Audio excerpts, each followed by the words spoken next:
और बड़ी फायदे की बात है, जो बुद्धिमान लाड़ी होती है अपने सास ससुर का बहुत आदर करती है, क्योंकि सास ससुर बिना वेतन के द्वारपाल होते हैं। 24 घंटे द्वार पर ड्यूटी देते हैं, बैठे रहते हैं, वेतन लेते नहीं है, पुराने कपड़े भी पहने रहते हैं और सब निगरानी करते हैं, सामान बचाते हैं, घर में कोई गलत आदमी घुस नहीं सकता है। बिना वेतन के द्वारपाल हैं तुम्हारे सास ससुर माता पिता, उनको संभाल कर रखना,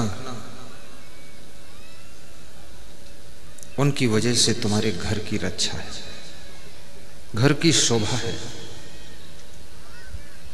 उत्तर प्रदेश में एक परंपरा है कि जब किसी के माता पिता की मृत्यु होती है तो बैतरणी नदी पार कराने के लिए एक बछिया दान देते हैं, कोई पंडित जी को बुलाकर। और बछिया इतनी होशियारी से दान करते हैं कि बछिया इतनी कमजोर है, 200 रुपये की बछिया, जिसकी गर्दन डिग डिग डिग डिग हिलती है, बछिया को दिखाई भी नहीं पड़ता है किधर जाना है। और वो बछिया पंडित जी को दान देते हैं और उसी बछिया की पूंछ पकड़ करके उनके पिताजी बैतरणी नदी पार करते हैं। और बछिया इतनी कमजोर है कि बछिया की पूंछ टूट करके बाप के हाथ में रह जाती है, बछिया तो पार हो जाती है, बाप बीच धार में डूब जाता है। अरे लोभ की बैतरणी नदी से पार होना है, गाय दान भी देना है तो अच्छी गाय दान कीजिए। ये मरी मराई बछिया दान देते हो, पंडित जी के माथे मढ़ देते हो। और फिर अब जमाना बदल चुका है, बछिया के बजाय मोटरसाइकिल दान दे दो तो जल्दी पार हो जाएंगे बाप तुम्हारे। पुरानी परंपरा छोड़ो। युग परिवर्तन के दृष्टिकोण से दान भी परिवर्तन करना पड़ेगा। और दान करने से बैतरणी नदी कौन है? क्रोधा वैवस्तो राजा तृष्णा बैतरणी नदी, लोभ ही बैतरणी नदी है। और लोभ की बैतरणी नदी से पार होने के लिए दान के जहाज पर बैठना पड़ेगा, तब लोभ की नदी से तुम पार हो जाओ। इसलिए आपके मरने के बाद आपके बेटे बहू दान करें, उसके इंतजार में मत रहिए। अपनी जिंदगी में अपने हाथों से ही दान पुण्य कर लीजिए, भंडारा कर दीजिए, अन्नदान कीजिए, वस्त्र दान कीजिए। अभी सर्दी आने वाली है, 10-10 कंबल लेकर के दान कर दो। गेहूं की बोनी चल रही है, 4 महीने बाद गेहूं पककर आने वाला है। जहां पर भंडारे चल रहे हो वहां जाकर के आधा कुंटल गेहूं दान कर दो। जहां पर तीर्थ यात्री आ रहे हैं, महाकालेश्वर की पावन धरा पर, उज्जैन में बहुत से मंदिर हैं, आश्रम हैं, वहां जिन जिन मंदिरों में भंडारे चलते हैं वहां जाकर दान दे दो कि मेरी तरफ से भी 50 किलो गेहूं का आटा बनाकर भंडारा कर देना। लोभ को मारने वाला केवल दान है, और दान देते ही लोभ की मृत्यु होती है। आप बैतरणी नदी से जीते जी पार हो जाते हो, मरने के बाद पूरे उनको बाकी नहीं रह जाता है, तुरंत पार हो गए।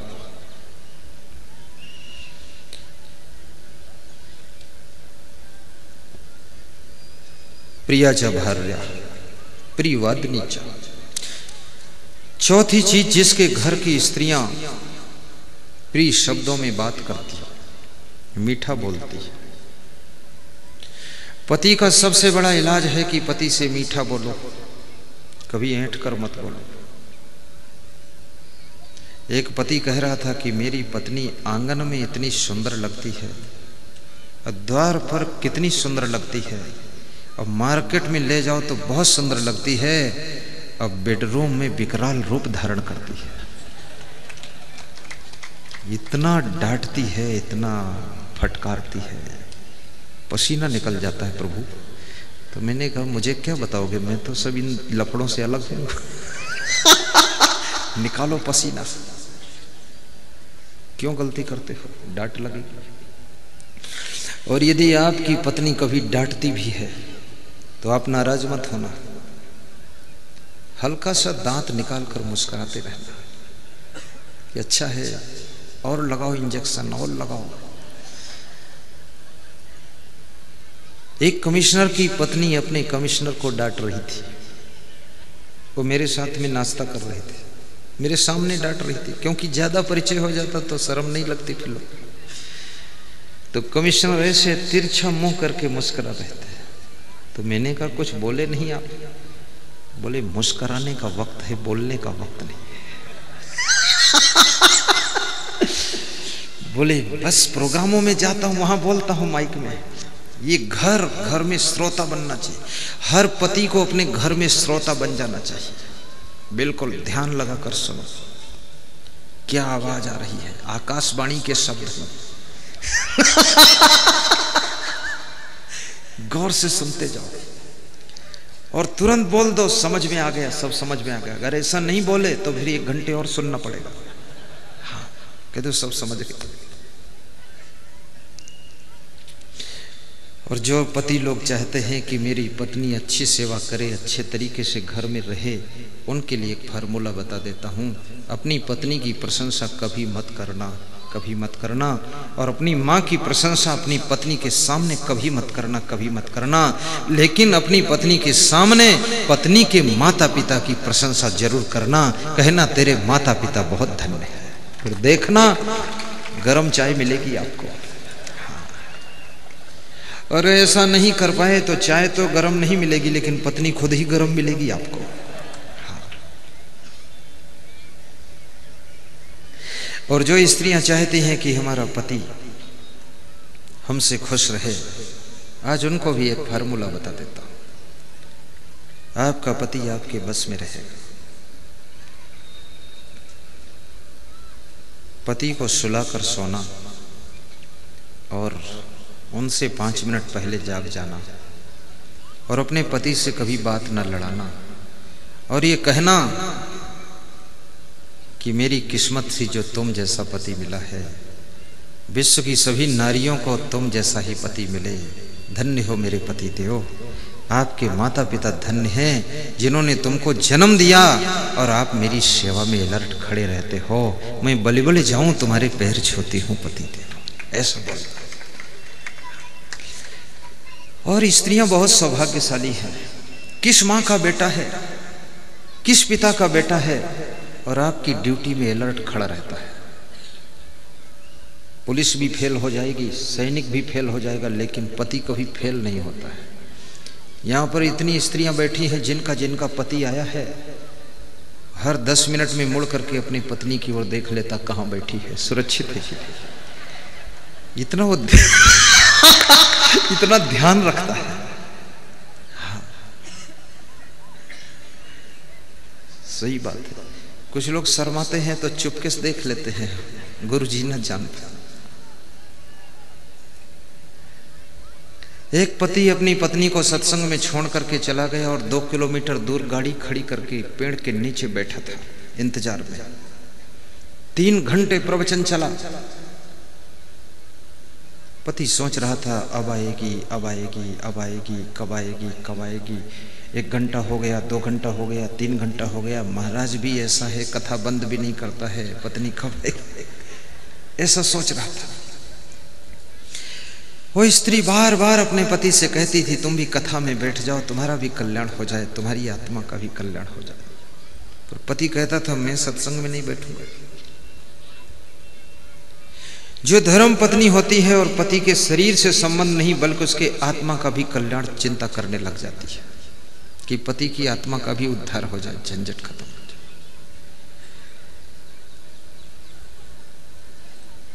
तो उस स्त्री ने हमारे गुरु जी से शिकायत किया कि हमारे पति जी को समझा दो, ये सत्संग में नहीं बैठते हैं। मुझे लाते हैं सत्संग में बिठा देते हैं, मैं 3 घंटे बैठी रहती हूँ। दूर 2 किलोमीटर जाकर के वहां गाड़ी खड़ी करके बैठे रहते हैं जहां आवाज न जाए, सत्संग का शब्द कान में घुस गया तो खतरा है इनके लिए। तो गुरु जी ने कहा कि तू चिंता मत कर इनकी, तू 3 घंटे भगवान के ध्यान में बैठती है, सत्संग के ध्यान में बैठती है, गुरुदेव के ध्यान में बैठती है, लेकिन वो 3 घंटे तेरा पति तेरे ध्यान में वहां बैठा रहता है, इंतजार करता रहता है। तो तेरे पुण्य से उसका कल्याण हो जाएगा, क्योंकि तू भगवान का ध्यान करती है, तेरा ध्यान तेरा पति करता है, तो वो भी ध्यान में लगा हुआ है, तेरा पुण्य बढ़ जाएगा। तुम्हारे घर में कोई भक्ति करता हो, ज्यादा सत्संग सुनता हो, तो उसको गलत मत कहना, सहयोग देना, उसके लिए फूल ला देना, पूजा की सामग्री ला देना, और तुम पूजा न कर पाना, लेकिन अगर वो कर रहा है और सत्संग में जा रहा है और तुम उसको सहयोग कर रहे हो, शुभकामना कर रहे हो, तो उसकी पूजा और सत्संग का आधा फल आपको भी प्राप्त हो जाएगा। उसमें बाधा मत डालना। प्रिया च भार्या प्रियवादिनी च। और 5वीं चीज जिसके घर में होती है, उसके घर में भी सुख शांति निवास करती है। वशस्य पुत्रो, विशेष ध्यान देना 5वीं चीज पर। जिस घर के पुत्र आज्ञाकारी है, माता पिता के बस में रहते हैं,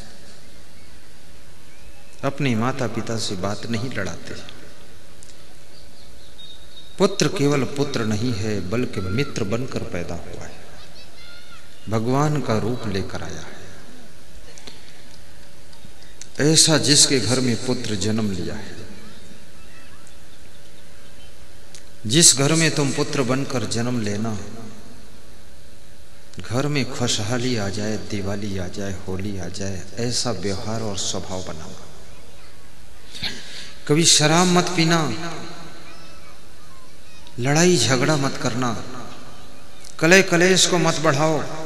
लड़ाई झगड़ा में उलझने वाले लोग कभी उन्नति नहीं कर पाते हैं। और याद रखना, दुश्मन बाहर नहीं होता है, दुश्मन तुम्हारे अंदर होता है।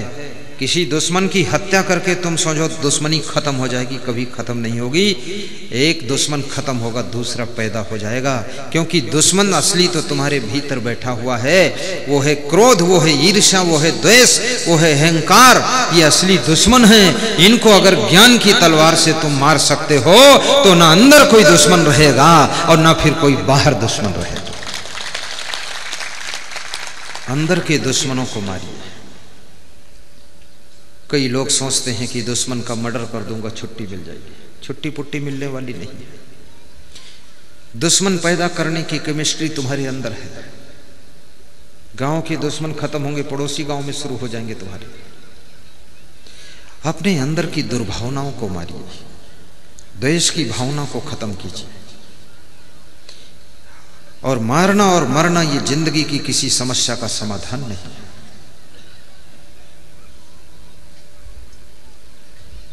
जियो और जीने दो, बढ़ो और बढ़ने दो,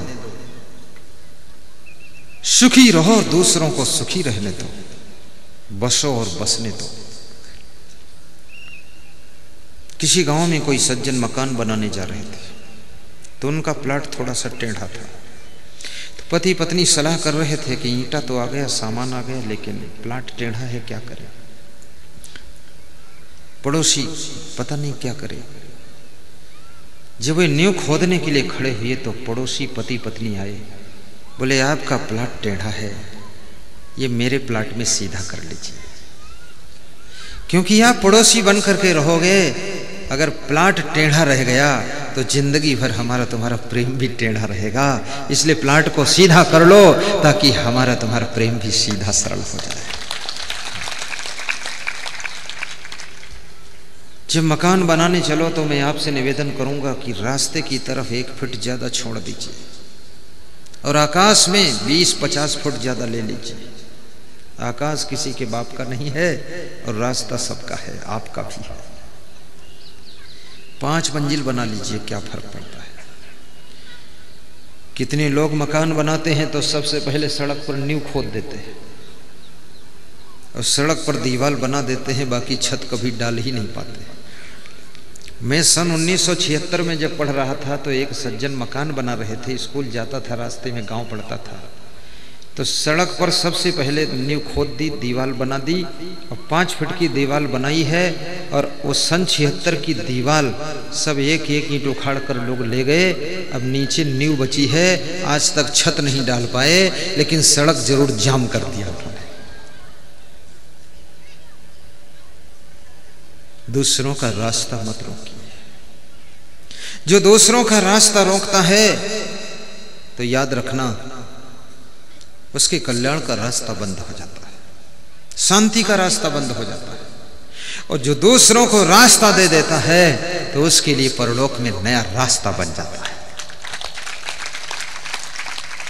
जो दूसरों का बिस्तर छीन लेता है, ये प्रकृति उसका विश्राम छीन लेती है। और जो दूसरों के लिए बिस्तर का इंतजाम कर देता है, उसको बिना बिस्तर के ही विश्राम मिल जाता है, बिना बिस्तर के विश्राम मिल जाता है।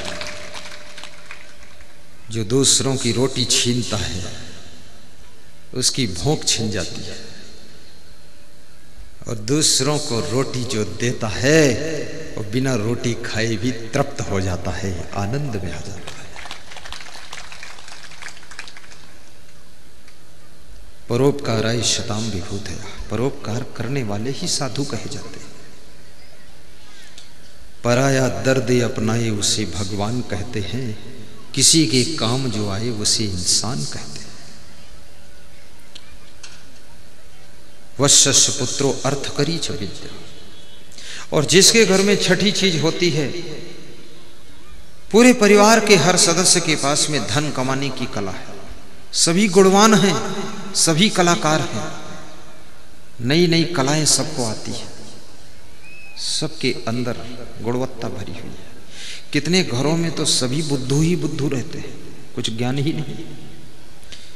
सिलाई मशीन चलाना सीखो, गाड़ी भी चलाना सीखो, नई नई कलाओं को विकसित करो, भोजन बनाना सीखो, खीर पूड़ी बनाना सीखो, बिस्तर बिछाना सीखो। आज मैं संत हूं, अगर मेरे में क्वालिटी न होती तो ये सामगढ़ में ये हमारे दुले सिंह कहीं हमको बुलाते? क्यों बुलाते? क्वालिटी। और केवल प्रवचन में ही क्वालिटी नहीं, आचरण में क्वालिटी हो, स्वभाव में क्वालिटी हो, वाणी में क्वालिटी हो, कर्मों में क्वालिटी हो, चरित्र में क्वालिटी हो, और क्वालिटी में क्वालिटी हो, तब देखिए क्या चमत्कार होता है। फिर दुनिया में आपकी बहुत बड़ी मांग होगी। चाहे राजनीति की फील्ड में आ जाइए, चाहे बिजनेस के मैदान में आ जाइए, अगर विशेष क्वालिटी है तो आपसे आगे कोई जाने वाला नहीं।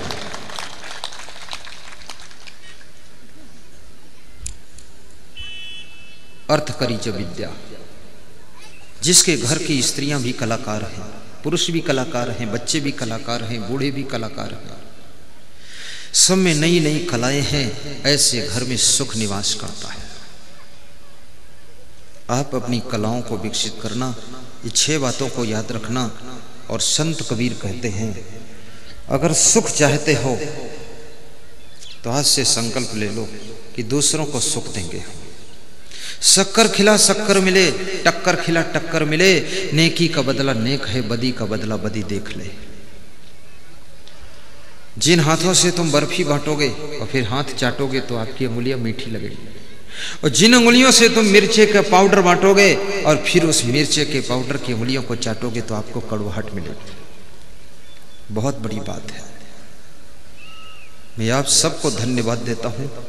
जीवन को मंगलमय बनाने के लिए ये 6 बातें अपने घर में उतारना, आपका कल्याण होगा। आप सब महान हैं। सीधे बैठ जाइए, घुटनों पर हाथ रख लीजिए। संतोष और सहनशीलता की साधना करना, परस्पर प्रेम की गंगा बहाना, मेहनत करने से कभी जी मत चुराना, कर्मयोगी बनकर रहना, अपनी भाग्य की रेखाओं को बदलने की ताकत तुम्हारे हाथों में है। सुंदर चरित्र बना करके रहना, बूढ़े बुजुर्ग माता पिता सास ससुर के पैर छूकर आशीर्वाद प्राप्त करना,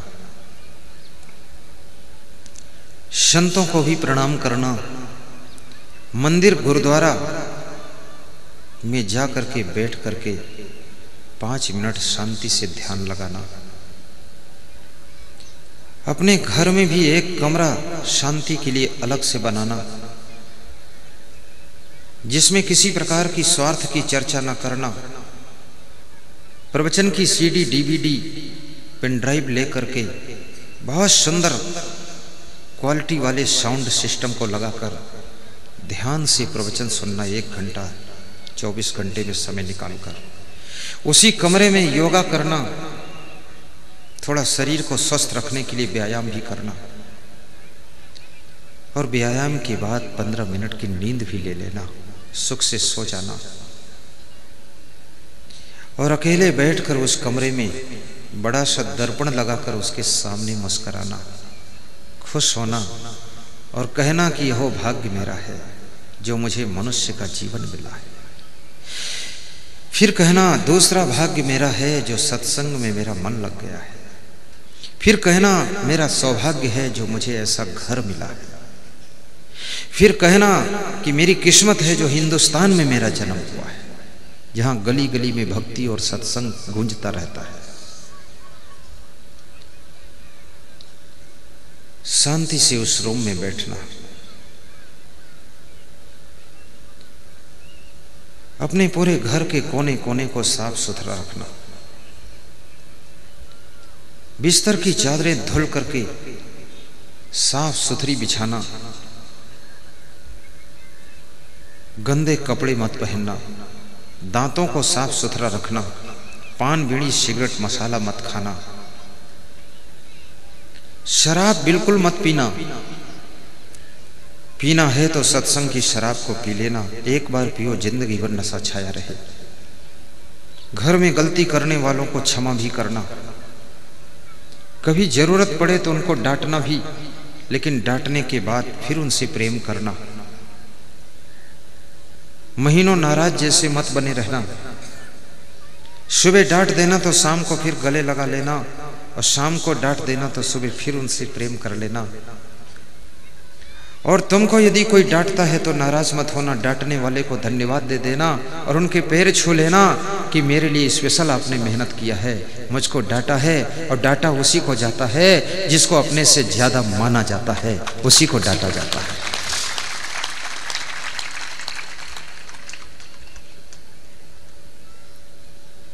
बार बार भूल को दोहराना मत। होश में जियो, बेहोश होकर मत जियो। चैतन्यता और जागृति को लाइए। 1000 फूल कम है गला को सजाने के लिए, इस फार्मूले को याद रखना। 1000 फूल कम है गला को सजाने के लिए, एक भूल काफी है जिंदगी भर रुलाने के लिए, जिंदगी भर रुलाने के लिए।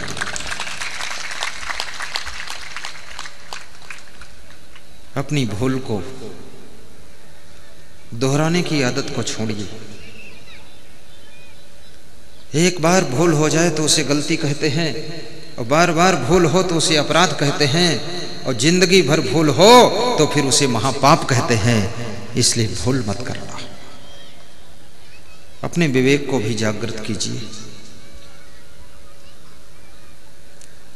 बच्चों को भी प्रेम दीजिएगा।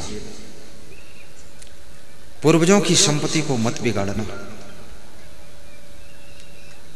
धनवान भी बनिए, विकास कीजिए, अच्छा मकान बनाइए, अच्छी गाड़ी लाइए, अच्छे कपड़े पहनिए, परोपकार भी कीजिए, दूसरों को मदद भी कीजिए। अगर 5 कुर्ता अपने लिए बनवाइए तो 1 कुर्ता किसी गरीब को बनवा कर भी दे दीजिए। परोपकार करने से जो प्रसन्नता प्राप्त होगी वो खुद पे खर्चा करने से आनंद प्राप्त नहीं होता है। जो खिला कर खाए उसे खुदा समझिए, जो चुरा कर खाए उसे जुदा समझिए। अकारण प्रसन्न रहने की आदत बनाना। नशा व्यसन के ऊपर पैसे खर्च करके बर्बाद मत करना। आलस्य में बैठकर समय बर्बाद मत करना। ताश मत खेलना, ताश से समय का नाश होता है। जुआ खेलने की आदत को आज से छोड़ देना। युधिष्ठिर ने जुआ खेला था, 5 पांडवों के साथ द्रौपदी को भी हार गए थे। धर्मराज की ये दशा जुआ कर सकता है तो तुम तो धर्मराज से बहुत गए गुजरे आदमी है, तुम्हारी तो दुर्दशा हो जाएगी। जुआ मत खेलना, बीड़ी पीना छोड़ देना। बीड़ी पीने से न पेट भरता है, न सेहत बनती है, मुंह से बदबू आती है। 20 रुपये की बीड़ी, 40 रुपये की सिगरेट, 200 रुपये की शराब रोज पीते होते। ये पैसे की बर्बादी मत करो। लोग कहते हैं कि पैसा तो हाथ का मैल है, लेकिन जब दान देने का नंबर आता है तो हाथ में मैल ही नहीं रह जाता है। और दारू पीने का नंबर आता है तो इतना मैल लगा है कि रोज छोड़ाते हैं मैल। धर्म के नाम पर पैसा खर्च कीजिए, ऐसी वैसी आदतों को छोड़िए। आदत जरा सुधार लो बस हो गया भजन, मन की तरंग मार लो बस हो गया भजन। दूसरों का ख्याल भी रखिए। अपने गांव, नगर, क्षेत्र, शहर में सत्संग समागम भी कराइए। सत्संग, कथा, भागवत, रामायण, गुरु ग्रंथ साहिब का पाठ, भजन, कीर्तन, संध्या, इनका सबका एक ही लक्ष्य होता है, समाज सुधार। तो जिस तरह से समाज का सुधार हो, पड़ोसियों का सुधार हो, रिश्तेदारों का सुधार हो। अभी एक सज्जन का मेरे पास फोन आया था, तो उन्होंने कहा मैं आपसे कभी मिला नहीं हूं, लेकिन पहली बार बात कर रहा हूं, नंबर किसी तरह पता लगा लिया हूं। मुझे बड़ी शांति मिली, क्योंकि मेरा दामाद आपका प्रवचन सुनता है, और दामाद दारू पीता था और दारू छोड़ दिया है। अब मेरी बेटी को प्रेम से रखता है, मोटरसाइकिल से चलता था, दारू छोड़ने के 1 साल के बाद 8 लाख की गाड़ी लाया है। अब मेरी बेटी को गाड़ी में बिठा कर लाता है। बड़ा आनंद हो गया महाराज जी। जिंदगी में वही एक दुख था दामाद की ओर से, जमाई की ओर से, वो दुख खत्म हो गया। सत्संग से न जाने कितने लोगों की जिंदगी पलट जाती है। आस्था भजन चैनल में रात्रि 9 बजे सत्संग प्रवचन का लाभ लेना। मैं 20 मिनट के लिए आस्था भजन चैनल में आता हूं और दिल खोल करके मुझको दान देना। फिर आपको मैं 1 घंटे चैनल में सुनाऊंगा, क्योंकि चैनल की फीस बहुत महंगी है। आपका दिया हुआ दान आपके लिए ही वापस ज्ञान के रूप में लौटाऊंगा, मैं अपने पास नहीं रखूंगा। करोड़ों लोगों की जिंदगी के लिए संत की जिंदगी होती है। आपकी जिंदगी में सदैव आनंद रहे, आपका दुख हमारे पास आ जाए, हमारा सुख तुम्हारे पास चला जाए, तुम स्वस्थ रहो, ये मेरी खुशी होगी। तुम्हारे घर में शांति बनी रहे, उन्नति होती रहे, ये मेरी प्रसन्नता होगी। सर्वे भवन्तु सुखिनः, सर्वे सन्तु निरामया, सर्वे भद्राणि पश्यन्तु मा कश्चित् दुःख भाग् भवेत्। सबके लिए शुभकामना करो। आंखें बंद कीजिए, घुटनों पे हाथ रख लीजिए और सत्संग विसर्जन का मंत्र बोलिए। सर्वे भवन्तु सुखिनः, सर्वे सन्तु निरामया,